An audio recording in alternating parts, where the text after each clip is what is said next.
Lined up against the wall, guns in your face, a $3 million bill is due and your partner is in the wind. Oh, and your partner is your brother. Now, is this why Big Meech and Southwest T fell out? Now, Bleu DaVinci recently was telling a story along these lines, and I might have heard a rumor about this some time ago, perhaps. He got this complex, like, he feel like, I don't know if he trying to be the older brother, something he could never be, but what? We pick up our story in the mid to late 90s.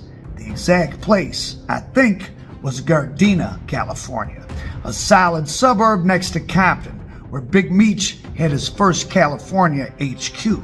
This is where Bull and Blue met Big Meech by selling him high-grade Cali Chronic. One day, the Mexicans arrive unexpectedly at the trap. And not the nice Mexicans, not the ones who drop off the bag. These are the ones who barely speak Spanish, much less English. They just want the paper. They tell Meech that his brother Terry is gone, and so is the work they jointly took on consignment. But the ticket is still due and owing in full. He just started playing games, trying to make me out to be the bad guy, you know what I'm saying? So that was some of the things that drew us apart. But T and his crew are gone. The Mexicans can't find him, and now they're holding Meech's side responsible. They didn't come in Gardena. That was in Plano, Texas. I was in Texas. Yeah, that was in Texas. They was coming to get their money, and their money was gone. And what was like, I could get the year. On the end, It was like all three. well, it was right before the end. Yeah, it was before. Way before the end, because when that happened, they separated. Now Tina wasn't in that pot with us no more. It was just all us, and that's what we go ways. So what happened? I don't know what happened. I was asleep, and then we woke up in the morning, and the money was gone, and the cartel was there, and they finna kill us. And Oh, the one you said, "Rob you out." yeah, and it was gone. And it was clear to give to them when they came to pick it up. I don't know, man. That ain't none of my business. I wasn't the boss of that. You know what I'm saying? Whatever it was, is that amount of money they came for, and I had to stand on the wall execution style with the other brothers. Yeah. Whoa. Yeah, it was real. So that's why when Southwest T come home and they're hitting me like, "Hey, bro, you ain't out of that T. You ain't wait, what?" Forgive and forget, all right? Don't kill them. Great, we all gonna live in this earth. We'll be able to coexist on earth. That's my forgive and forget.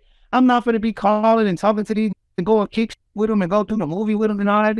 Niggas cold snakes. They did it, they gonna do it again. Did it to his own brother. Or them people could have just came in there and did, you know how you be seeing them video with the mafia be doing to people? That's for real. So we could have just been a group that got done like that and would have been looking at us.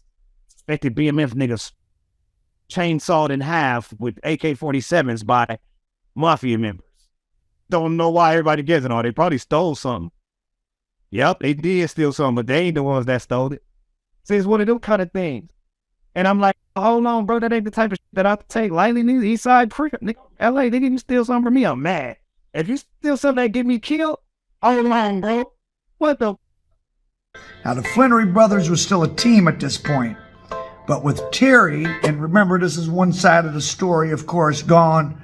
The $3 million, according to Bleu DaVinci, had to be paid, or bodies were going to start dropping right then and there.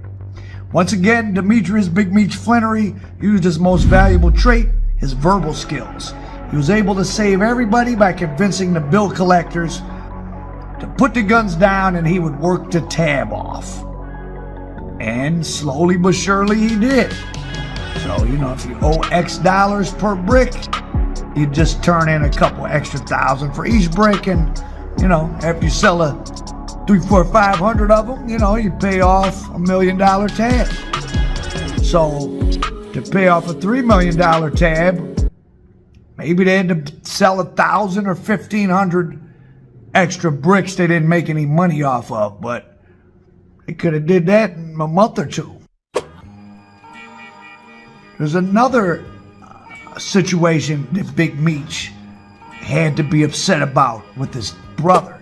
He claims that He would take 100 bricks and make extra 20 bricks out of it. He got to break everything down, repress it, put it back together. I never done that. He done went and bought the work with my money and his money, and then he repressing my brick. Terry was capping for both of them when Meech was down south, and Terry was taking the bricks and taking 200 grams out of each one before he passed them on. So we buy 500 bricks. Meech got 250 coming. He's gonna take 250 times 200.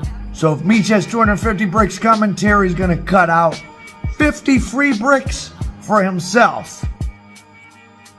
According to the federal indictment, Southwest T was possibly talking about putting a hit out on Big Meech for making all of them hot with his BMF billboards and his antics in Atlanta, but it was T who was all over the wiretaps.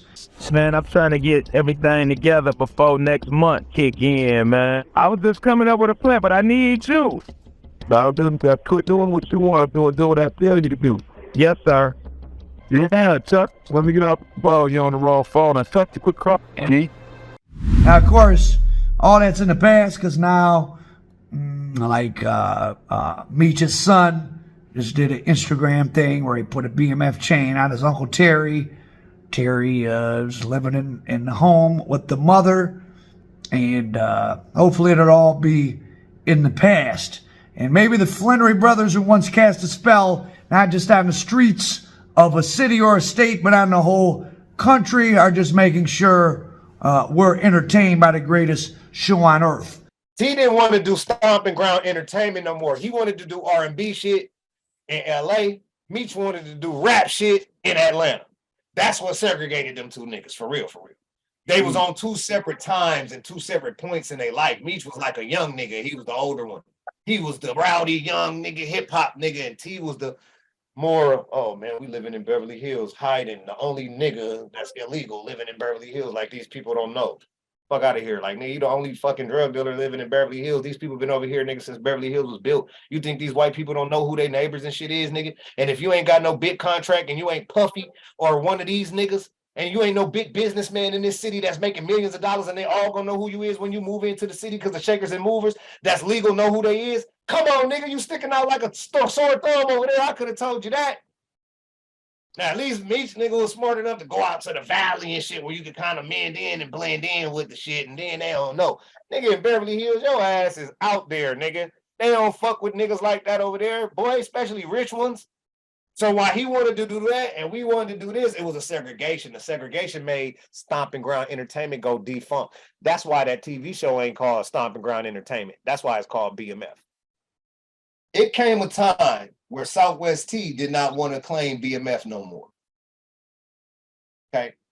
At this time, how the crews were, they were basically segregated. Basically the Detroit people were with Southwest T, and all of the new niggas that came with Blue, and then you add Throwback to that because that came through Meech baby mama and out here in Florida. So he was already with Meech. Meech fucked with him on his own. But me, Bull, Baby Blue, Big Cuz, all the rest of these niggas that's with Meech came with me. All right. When that happened, there was a segregation between us. Like, I felt personally like T didn't like that shit. Like, me and Meech got too close, and that's his brother. And they supposed to be doing everything together. But